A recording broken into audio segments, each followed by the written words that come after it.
Advertisement at the beginning of the new year, U.S. President Donald Trump announced via Twitter that the first phase of the trade deal between China and the United States will be signed at the White House on January 15, 2020. The U.S.-China trade dispute, which has lasted nearly 2 years, appears to have abated for the time being. But at the same time, Trump also said that he will later travel to Beijing to begin negotiations on the second phase of the trade deal. In this context, the U.S.-China trade negotiations are clearly far from over, and the major pattern of future world trade has yet to be set. After the specific contents of the Phase 1 trade deal were announced, it caused certain controversies within China. In terms of a cost-benefit analysis, some analysts believe that the Chinese side has made too many concessions. It can be seen that the Chinese thinking on U.S.-China trade negotiations is still based on the old-school perspective of doing business. Obviously, for the sake of a relatively stable external environment, China's concessions are acceptable.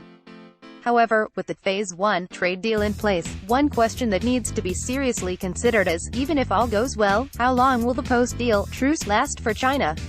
Although few have been explicit about the expected duration of the truce, judging by the more relaxed attitude of the majority in domestic markets, many people think that Trump's trade dispute with China is over. Unfortunately, such perceptions are not necessarily realistic.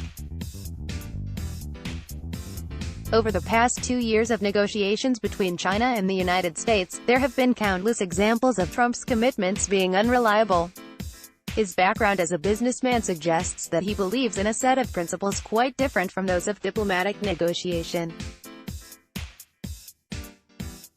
In diplomatic negotiations, each commitment must have a certain degree of credibility and leave enough room for maneuver for the other party, otherwise the negotiation will be unable to proceed. In most commercial negotiations, by contrast, squeezing opponents and maximizing benefits for oneself are the most common criteria. We can see similar attitudes in the Trump administration's approach toward the North Korea nuclear issue, the Iran nuclear issue, and the military expenditure of U.S. allies. Trump has almost always gone all in during diplomatic negotiations to maximize the interests of the United States. When his goals are not achieved, he will also turn to salami tactics to maximize his own interests, even if it undermines the credibility of American policy around the world. The Phase 1 trade deal with Beijing is now worth a lot for Trump. It is one of his few diplomatic achievements, as the deal goes some way toward fulfilling Trump's commitment to making China to further open its market through tariffs imposed. Facing aggressive Democratic candidates and an impeachment trial, the Trump administration needs similar diplomatic achievements to prove to voters the effectiveness of its policies. Therefore, the duration of the current Phase 1 trade deal is likely to be much shorter than expected. After fulfilling the short-term demand for agricultural purchases by China and garnering support from the agricultural producing states, it is feared that Trump will raise more U.S. demands in the second phase of negotiations. By then, the United States will undoubtedly put forward more stringent requirements on intellectual property protection and industrial subsidies, which, as Trump himself has claimed, are the root cause of the trade dispute, since they affect the global competitiveness of American industry. If China and the United States cannot reach a consensus at that time, and it is difficult to reach a consensus, the decoupling of at least some part of the U.S.-China relationship may become inevitable. So, under such circumstances, what kind of attitude should China adopt toward the future U.S.-China negotiations? There can, of course, be different points of view on this issue, with different focuses. From a geopolitical perspective, trade benefits are important, but for China, the establishment of a long-term mechanism for economic and trade relations between China and the United States should be the primary goal of future trade negotiations with the United States. In other words, the primary goals are to achieve the overall economic and trade stability of China and the United States, and to form a stable framework and consultation and communication mechanism agreed upon by both sides. Everything else is secondary. Enjoying this article? Click here to subscribe for full access. Just $5 a month. One of the first things to realize is that while the waging a trade war is certainly a manifestation of the U.S. policy of containing China, yet the trade talks with the United States also provide an opportunity for China to further improve its own economic structure, promote marketization, and see more stable integration into the world economic system. As Anbound Consulting has pointed out, if progress can be made on issues such as intellectual property protection, it will also be beneficial to China's economic development.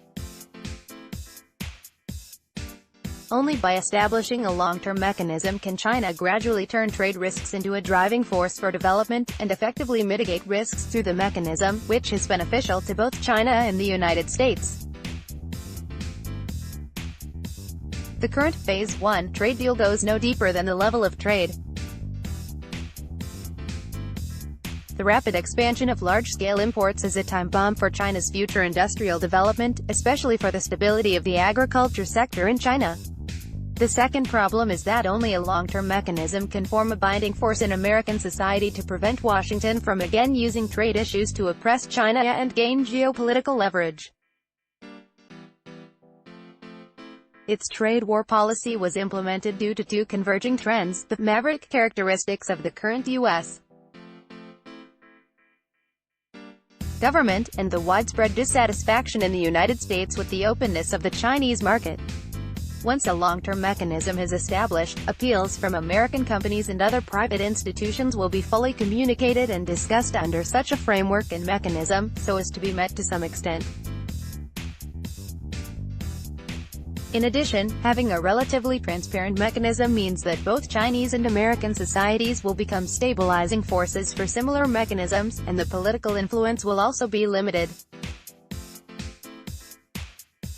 After all, the Trump administration's contempt for the international trade dispute mechanism has actually caused quite a controversy at home.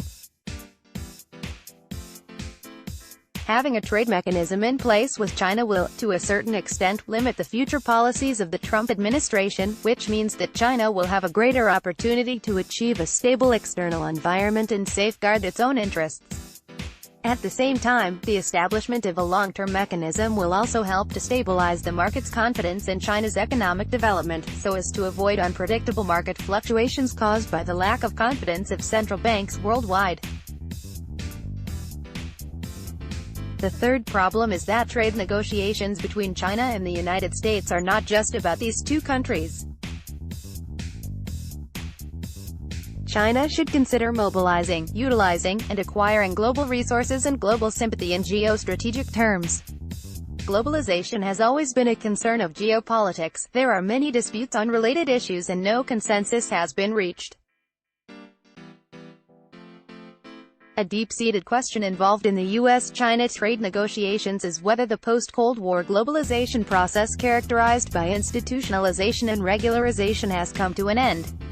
This is a big question that concerns almost the entire world. It is conceivable that if China and the United States, two major trading powers, ignore globalization and replace multilateralism with bilateral trade, such a result will have an impact on globalization. As a result, the consequences of trade negotiations between China and the United States will actually affect the economic policies of almost every country. This is the reason why, although the U.S.-China trade negotiation is a bilateral affair of China and the United States at the micro level, the process is being closely observed by many other countries. In fact, whether China chooses to support bilateral or multilateral processes, the consequences of U.S.-China trade negotiations will affect the stance and attitude of other countries toward globalization. On this issue, China can win the respect of other countries through its efforts to build a long-term mechanism. Advertisement. The worst-case scenario is that while the United States tramples on WTO principles and pursues unilateralist policies, China does not insist on rebuilding the free trade regime, so as to utilize the U.S.-China negotiations to improve China's international image and win more international support. Instead, the trade negotiations between the world's top two economies can only see a naked division of interests and bargain on a unilateral basis, which indicates the collapse of the old globalization model and the return of the pure national interest diplomacy. In this way, China may lose points in all aspects, encouraging the world to reconsider trade relations with China even while China's external environment will undoubtedly become more unstable. If, for example, the United States could use tariffs to force China to make concessions on certain issues, would Japan replicate a similar approach? As a result, China's concessions in US-China trade negotiations are not only for the sake of that bilateral trade relationship, temporary stability, or simply to meet the unilateral needs of the United States. There is another interpretation, that China, through its past concessions and future negotiations with the United States, is seeking to obtain an international image as a defender of the globalization process, free trade, and institutionalized dispute resolution principles. To sum up, the establishment of a long-term mechanism should be the primary goal of China's future trade negotiations with the United States. The construction of such a mechanism will be a complicated international trade law project, which needs to find a reasonable balance between interests and compromises. In reality, what we hear now about trade negotiations is a game of American demands and its interests, one that does not reflect China's interests, especially in the long run. Therefore, for China at present and in the future, it is undoubtedly more important to clarify the general direction of US-China negotiations. Only the establishment of a long-term mechanism can China truly realize the long-term stability of its external economic environment, break free from the rock-paper-scissors negotiation game, and establish a solid position for itself in the world trade environment. At the same time, the establishment of such a long-term mechanism is actually a form of bilateral trade negotiations, which is in line with the interests of the United States and world trade, and has potential prospects as a target of common trade value. Founder of Anbound think tank in 1993, Chen Gong is now Anbound chief researcher and one of China's renowned experts in economic information analysis, particularly in the area of public policy. Let's block ads. Why?